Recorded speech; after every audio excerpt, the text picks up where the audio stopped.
प्रेम से बोलिए शंकर भगवान की जय। हर हर महादेव। देवों का देव महादेव जी के चरण में प्रणाम करती हूँ, मेरा प्रणाम स्वीकार हो। माता गौरी पार्वती के चरण में प्रणाम करती हूँ, मेरा प्रणाम स्वीकार हो। गणपति ललनमा के चरण में प्रणाम करती हूँ, सब देवी देवताओं के चरण में प्रणाम करती हूँ, सब भैया और दीदी के चरण में प्रणाम करती हूँ, मेरा प्रणाम स्वीकार हो।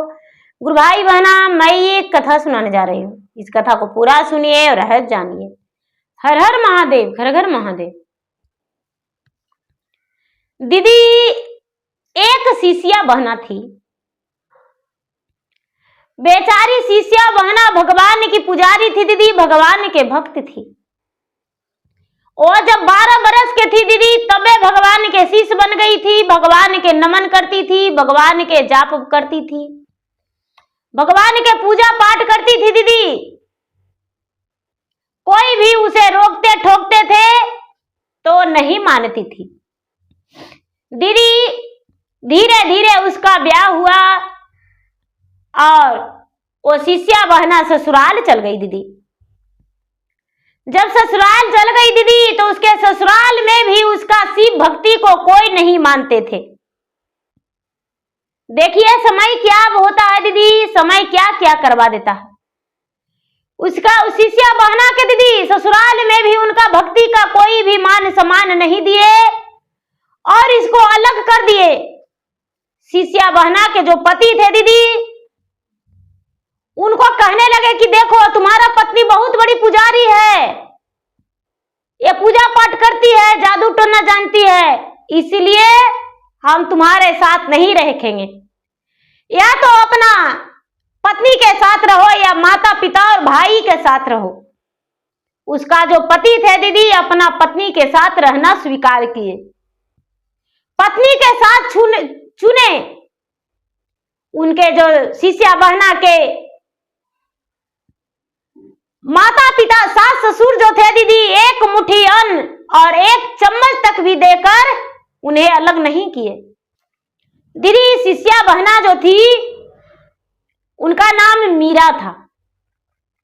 मीरा दीदी के सास ससुर जेठ जेठानी एक चम्मच तक नहीं देकर अलग किए दीदी। पति पत्नी दोनों खाली तन से अलग हो गए घर से। एक झोपड़ी लगाकर दोनों रहने लगे दीदी, एक झोपड़ी लगाकर रहने लगे। धीरे धीरे इनका समय बीतने लगा, दोनों पति पत्नी मेहनत करने लगे, दोनों कमाने लगे दीदी, और इनको खाने और पहनने का कमी नहीं हुआ। भगवान का महिमा था, भगवान का महिमा अपरंपार होती है दीदी। इस शिष्या बहन के मीरा दीदी के दीदी एक लड़का हुआ और 2 लड़की हुई। दोनों जो लड़की थी दीदी, दोनों बड़ी थी और जो लड़का था वो छोटा था। मीरा दीदी अपने तन के दम पे मेहनत मजदूरी करके दीदी बेटा और बेटी को जी भर के पढ़ा करके दोनों बेटी के ब्याह कर दिए दीदी। दोनों बेटी खुशी खुशी अपना ससुराल में सुखी जीवन बिताने लगी। और दोनों जो मीरा दीदी का बेटी थी वो भगवान के भक्त निकली, भगवान के पुजारी निकली। दोनों अपने अपने ससुराल में जाकर और भगवान के नाम का गुणगान करने लगी, पूजा पाठ करने लगी। लेकिन दीदी होता है क्या, यहां देखिए, एक बेटा था दीदी, वो बड़ा हुआ। सारे लोग कहने लगे मीरा दीदी को कि अरे गुरु बहना, आपका एक बेटा है, बड़े संस्कारी, बड़ा सुंदर है, आप अपना बेटा को ब्याह कर दीजिए। दीदी शिष्या बहना दीदी कहने लगे कि हाँ हाँ बेटा है तो बेटा को ब्याह करवे करेंगे। मीरा दीदी अपना बेटा को ब्याह कर दिए दीदी, और बेटा के ब्याह करके अपना बहू को घर में ले लाए। बेटा माँ से बोला कि माँ सारा दिन घर पर रह के क्या करेंगे माँ, हम परदेश जाते हैं, और तुम जो हो पिताजी के साथ घर पे रहो, पिताजी के साथ घर पे रहो, हम परदेश जाते हैं। बेचारी शिष्या बहना बोली कि देखो बेटा, मेरा जिंदगी तो 3 दिन का है, लेकिन अपना एक बार पत्नी पत्नी से पूछ लो बेटा, तुम्हारा जो पत्नी है, नई नवेली दुल्हन है बेटा, 4-6 महीना आए हुआ है। यदि तू परदेश चल जाओगे तो बहू बोलेगी कि ये बुढ़िया बहुत खचड़ी है, मेरा पति को चला दिया।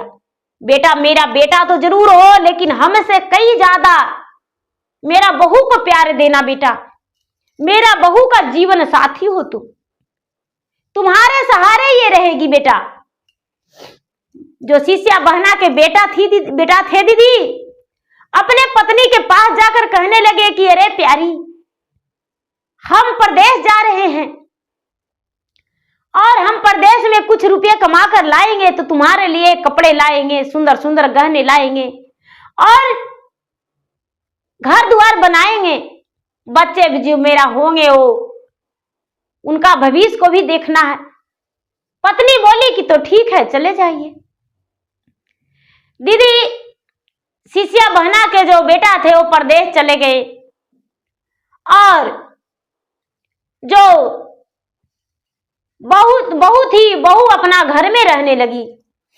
बहू घर में रहने लगी दीदी, और शिष्या बहना जो थी वो भी पूजा पाठ करती थी, चर्चा में जाती थी, घर के काम करती थी। धीरे धीरे समय बीत रहा था। 4-6 महीना हो जाया करता था दीदी, तो बेटा भी घर आ जाते थे। धीरे धीरे समय बीत रहा था। पूजा पाठ बेचारी नहीं छोड़ती थी। बहू बड़ी अनबनाती थी, लेकिन मीरा दीदी अपने बेटा से कुछ नहीं सुनाते थे। धीरे धीरे पोता पोती भी मीरा दीदी के घर में आ गया। समय बीतने पर मीरा दीदी का पति का देहांत हो गया और मीरा दीदी अकेले हो गए। दीदी, जब मीरा दीदी अकेले हो गए तो अपने बेटा से कहने लगे कि ये बेटा, तुम परदेश जा रहे हो, तुम्हारे पिताजी जो हैं वो गुजर गए, तो जरा हमको गंगा स्नान करवा देता बेटा, पटना ले जाके। थोड़ा सा मेरा शरीर जो है हड्डी पानी में डूब जाता गंगा जल में बेटा, तो अच्छा रहता। बेटा बोला कि माँ, अभी मेरा हाथ खाली है, मेरे पिताजी स्वर्ग सिधारे हैं और उनका क्रिया कर्मठ में मेरे हाथ से कुछ रुपया ज्यादा खर्च हो गया है माँ, इसीलिए हम जा रहे हैं परदेश, और परदेश से आएंगे तो तुम्हें हम ले जाएंगे। बेटा जो था दीदी, बेटा अपने माँ से बहुत प्यार करता था, बहुत प्यार करता था। दीदी, हम आएंगे माँ तो तुम्हें ले जाएंगे। दीदी, बेटा जो था क्रिया कर्मठ के बाद परदेश चला गया और बेचारी शिष्या बहना अपना घर पे अपने पति के याद में दिन रात रोते रहती थी। ना तो खाने का ठिकाना और ना तो सोने का ठिकाना। इनका जो बहू थी दीदी, एक ही को तो बहू थी, वो बार बार देखती सास को और गुस्सा करती, गालियां देती, कभी हाथ पकड़ के बाहर निकाल देती और कहती कि अरे तुम्हारा पति मर गया तो क्या तुम्हारा पति को हम मरने बोले, बार बार रोते रहती हो, मेरे घर से तू भी चली जा या मर जा। खाना खा लेती हो और रोदन रोती हो। ऐसे भी उनका बहू नहीं समझती थी और उनके पति के देहांत होने पर और ज्यादा उद्वास देने लगी। अब तो शिष्या बहना का घुटन होने लगा और लगने लगा कि हे भगवान, मेरे लिए भी जगह लगा देते तो हम भी अपना जीवन को त्याग देते। अब क्या करें। धीरे धीरे 4-6 महीना बीता तो बेटा जो था, बेटा परदेश से आया दीदी। जब बेटा परदेश से आया तो बार बार टेलीफोन पे और चिट्ठियां लिखकर बहू जो थी अपना सास को शिकायत पहुंचाते रहती थी। जब बेटा आए तो बेटा के कान में बोली कि जी हम एगो उपाय बताते हैं। देखिए, सीधा सीधा हम कहते हैं, आपके पिताजी मर गए और माँ बार बार रोते रहती है, माँ को गंगा नहला लाइए, लेकिन हाँ मेरा शर्त सुनिए, ऐसे भी माँ बचेगी तो क्या होगा, इसको खाट पलंग होगा क्या, दरवाजे का केवाड़ी बनेगी या अचार इसका लगाएंगे, इसका शरीर को क्या बक्सा में बंद करके रखेंगे। मेरा कहना मानिए तो हम एक बात बताते हैं, उपाय बताते हैं। बेटा जो थे शिष्या बहना के बड़ी सीधा थे दीदी, बोले ले जाइए, अब बाबूजी के बिना आपकी माँ नहीं रहेंगे, माँ के कहिए कि गंगा स्नान करवा देते हैं, और गंगा स्नान कराने के बाद माँ के गंगा जी में टेल दीजिएगा, बाबूजी के पास चल जाएंगे, दोनों साथ में रहेंगे। बार बार कहते हैं कि आप अकेले मुझे छोड़कर चले गए, मुझे नहीं ले गए, तो इनको भी चला दीजिए। बेटा बोला कि तो क्या माँ के गंगा जी में टेल देंगे? तो हाँ, माँ के गंगा जी में टेल दीजिएगा, माँ मिल के फिर आएगी, हमसे बोली है कि फिर आ जाएंगे, हमको गंगा जी में बेटा टेल देगा तो लोग कहता है बैतरनी पार, बैतरनी, तो बैतरनी पार हो जाएंगे तो आपके माता जी मिल के और फिर आ जाएंगे वापस। बेटा जो था दीदी बुद्धू था, उसको समझ में नहीं आ रहा था, लेकिन फिर उसको लगा कि अरे माँ मर जाएगी तो मेरा माँ आ कैसे सकती है। नहीं, अपना पत्नी से बेटा बोला कि देखो हम चाहे जो हो जाए माँ को नहीं मारेंगे टेल कर पानी में, गंगा जी में नहीं टेलेंगे। पत्नी बोली यदि माँ को गंगा जी में नहीं टेलिएगा तो हम फांसी लगा के मर जाएंगे, या तो इस घर में आपकी माँ रहेगी या तो हम रहेंगे, एक ही को चुनना होगा। जो बेटा था दीदी, बेटा अपने पत्नी के बोला कि ठीक है, किस लिए तू मरेगी, जहर खाएगी, किस लिए फांसी लगाएगी, भाई हम अपने माँ को ले जाकर गंगा जी में टेल देंगे और टेल कर चल आएंगे, तुम्हारा रास्ते का कांटा हट जाएगी, जी का जंजाल हट जाएगी, तू कोई गलत नहीं करो, देखो तुम्हारा फैसला से हम खुश है।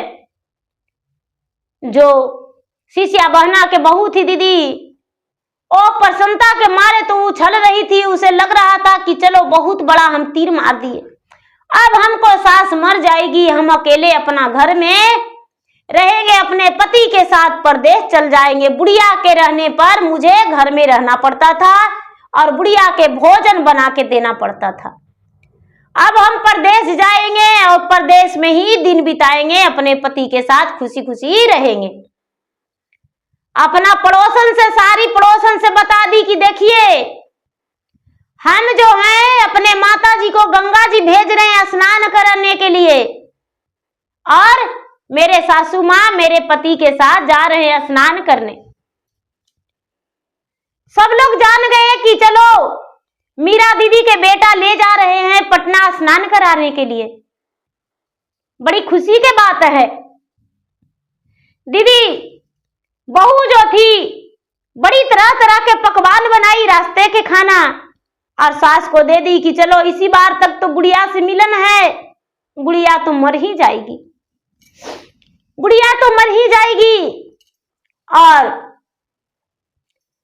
सास से बोली कि माँ जी जाइए अच्छा से नहा के आइएगा, मेरे लिए भी कुछ निशानियां लेकर आइएगा। सास बोली कि हाँ बेटा हम तुम्हारे लिए अवश्य लेके आएंगे, नहीं कैसे लाएंगे, जरूर लाएंगे। सास जो थी, सास चली गई अपना बेटा के साथ गंगा स्नान करने, और जब सास स्नान करने गई दीदी तो बेटा जो था, बेटा माँ के स्नान करवा के और भोजन करा के, और उसके बाद इसको मन में लग रहा था कि चलो माँ तो स्नान कर ली है, कैसे करके माँ के गंगा जी में टेले।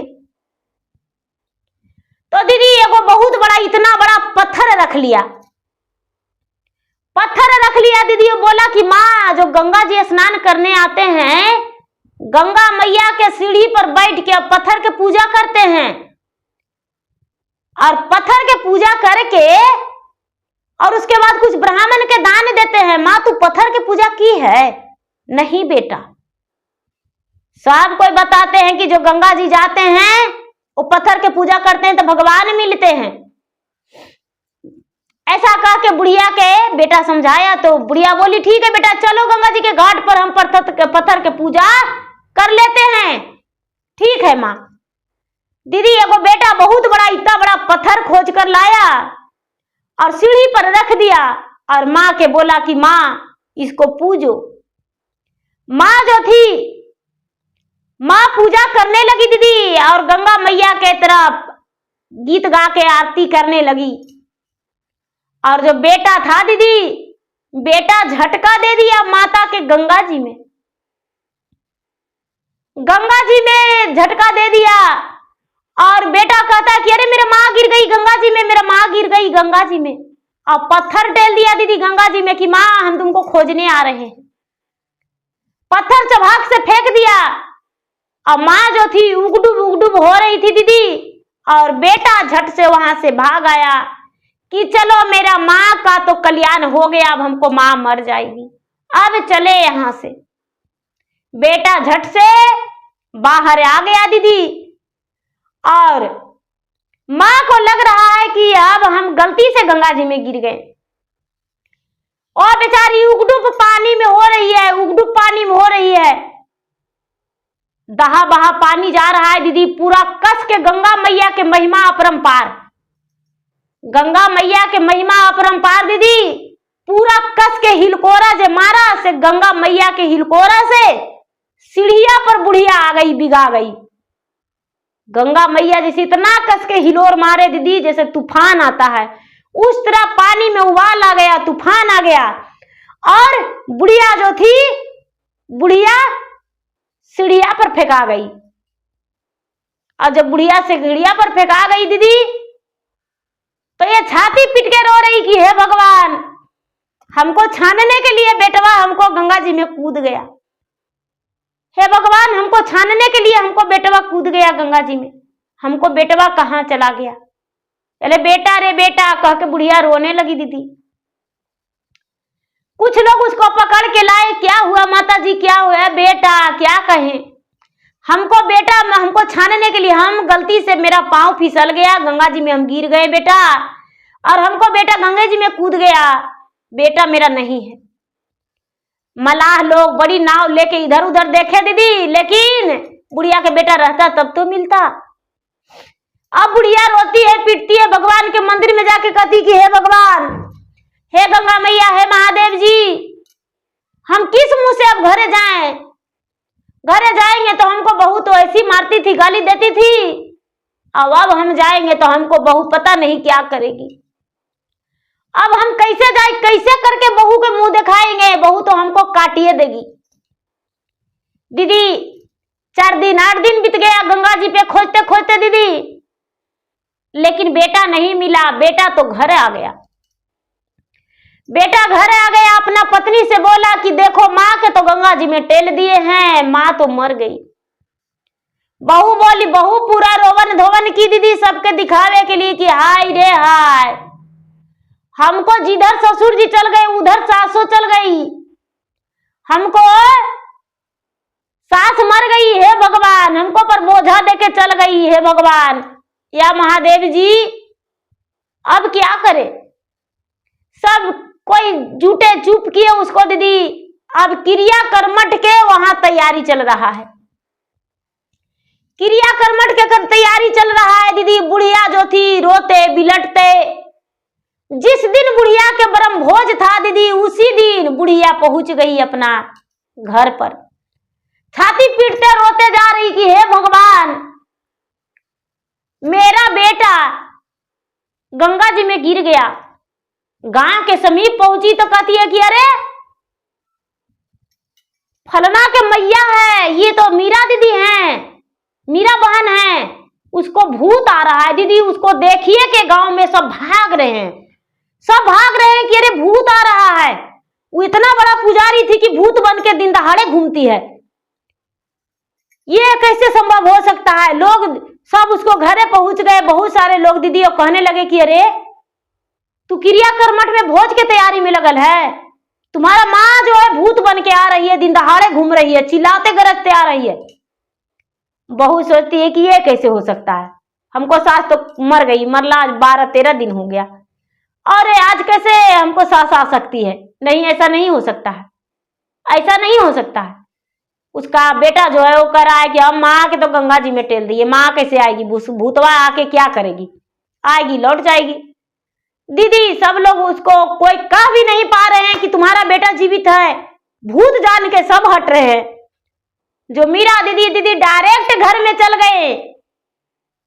उस समय ब्राह्मण जो नार कर रहे थे दीदी उनका भोज के आंगन में।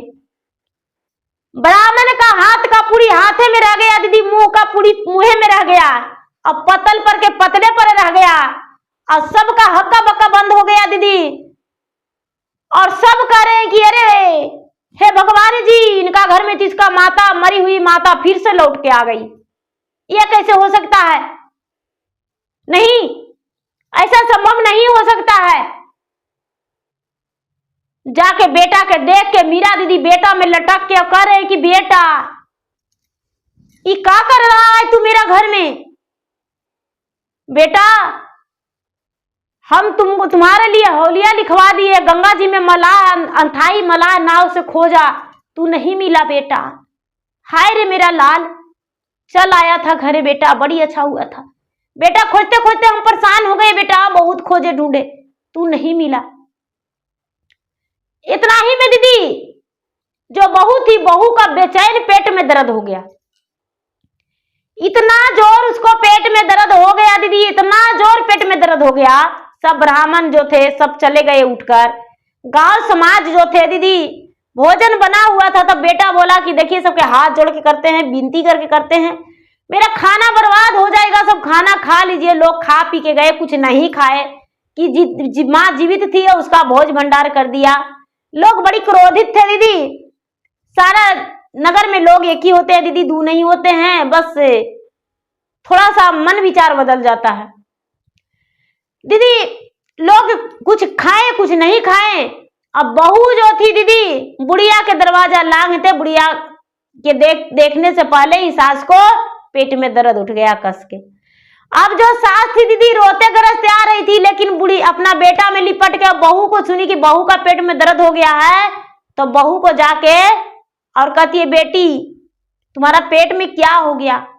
उसको पूरा मेहनत करने लगी, उसका पेट में तेल लगाने लगी, गर्म पानी से सेकने लगी, गर्म पानी पिलाई, उससे भी नहीं हुआ तो बेटा के बोली कि जल्दी से मेरा बहू को डॉक्टर के घर ले जाओ, मेरा बहू के यदि कुछ हो जाएगा तो हम अपना जीवन बर्बाद कर देंगे। हम गंगा जी से नहा कर आए हैं और मेरा बहू का ये सब हो रहा है। बेटा बोल दिया माँ तुम्हारा गंगा जी स्नान के नाम पर हम भोज भंडार करवा रहे हैं कि तू आएगी, यहाँ भोज भंडार करवा दे रहे हैं माँ। माँ बहुत खुश हुई, बहू को डॉक्टर के घर ले गई और डॉक्टर के घर ले जाकर सुई दवाई करवा के दीदी और उसको बाद लाई। बेटा कहता है कि देखो एक तुम हो जो मेरे माँ के मरने के लिए इतना बड़ा साजिश की, एक मेरी माँ है जो तुम्हारे बचाने के लिए, मेरे बचाने के लिए कितना बड़ा त्याग की। सोचो कि पूरे गंगा के घाट पर होलिया लिखवा के नाव से छनवाई, नाव से लोगों को घुरवाई कि मेरा बेटा कहाँ है, मेरा बेटा गंगा जी में गिर गया, जो कि हम पत्थर डाले थे, हम नहीं कूदे थे और माँ को टेले थे, लेकिन माँ भी मेरे लिए ममता कर रही है और हम माँ के लिए क्या किए। ऐसा करो, यदि तुम मेरा माँ पसंद है तो मेरे माँ के साथ रहो, और नहीं तो जब तक मेरे माँ बचेगी तब तक तू अपने माँ के घर, माँ के पास तू जाके रह लो, क्योंकि तू बार बार कहती हो कि मेरा माँ अच्छी है, मेरा माँ अच्छी है, तो अपना माँ के पास जाके रहो, मेरे माँ के पास मत रहो। दीदी बेटा जो था अपना बेटा के रख लिया, माँ के रख लिया, पत्नी के पहुंचा दिया है उसके मायका। दीदी मायका में सारी लोग जान गए थे कि सास के बचते भर में ही भोज भंडार कर रही थी। भौजाई देखी तो एगो झाड़ू लेके खड़ी हो गई कि तुम्हारा मेरा घर में कोई जगह नहीं है, मेरे घर से तू चली जाओ। जो जीते जी अपना सास के मार डाली, मेरे घर में आई हक जवाने, नहीं नहीं हम नहीं रहने देंगे। हार के मीरा के बहू दीदी घर लौटी, अपने सास के पांव धर के कहती है माँ जी मुझे माफ कर दीजिए, मुझे क्षमा कर दीजिए। माँ हम बहुत बड़े पापन हैं, जो पाप किए उसको प्रायश्चित करने दीजिए हमको। दीदी सास के सेवा करने लगी, मीरा दीदी के बहुत सेवा करने लगी। मीरा दीदी के समय समय से भोजन देने लगी, उसके कपड़े धोने लगी, उसके खाने पीने के लिए कोई कमी नहीं होने दी। अब तो खुशी खुशी मीरा दीदी भी रहने लगे और सुखी जीवन बिताए। जो बहू भी भगवान के ज्ञान ले ली दीदी और चर्चा भजन भक्ति करने लगी। पोता पोती जो थे सब खुशी खुशी जीवन बिताने लगे। जो मीरा दीदी के बेटा थे वो भी माँ से हाथ जोड़ के विनती करके पांव धर के माफी मांगा, माँ तू गंगा जी में गिरी थी नहीं माँ, हम खुद को टेल दिए थे तुम्हें मरने के लिए तुम्हारे बहू के कहने पर। मीरा दीदी के जो बेटा जब ऐसा बोले दीदी, तो मीरा दीदी खुशी के मारे कहने लगे कि बेटा बड़ी खुशी की बात है कि तू मुझे गंगा जी में टेला था, लेकिन हम मरे नहीं बेटा, हम मरे नहीं, तुम्हारा खुशी मुझे मरने नहीं दिया। यदि दुखी होके तू मुझे टेल देता तो मर जाते, लेकिन तू खुशी से टेला था इसीलिए हम नहीं मरे। तुम्हारा इच्छा था कि मेरा मां मर जाए, लेकिन हम मरे नहीं बेटा। तो दीदी भगवान का भक्ति किया धरा, भगवान एक दिन फल जरूर देते हैं। भगवान जरूरी एक दिन हर इच्छा को पूरी करते हैं, हर खुशी पूरा करते हैं। तो दीदी मेरा वीडियो अच्छा लगे तो मेरा वीडियो को लाइक करें, शेयर करें, चैनल पर यदि नए हैं तो चैनल का सब्सक्राइब करें, बेल आइकन घंटी को दबाएं, जो कि मेरा वीडियो का नोटिफिकेशन सबसे पहले आपके पास जाए, आप मेरे वीडियो को सुन सके, देख सके। कमेंट बॉक्स में हर हर महादेव जरूर लिखे। धन्यवाद। हर हर महादेव, घर घर महादेव।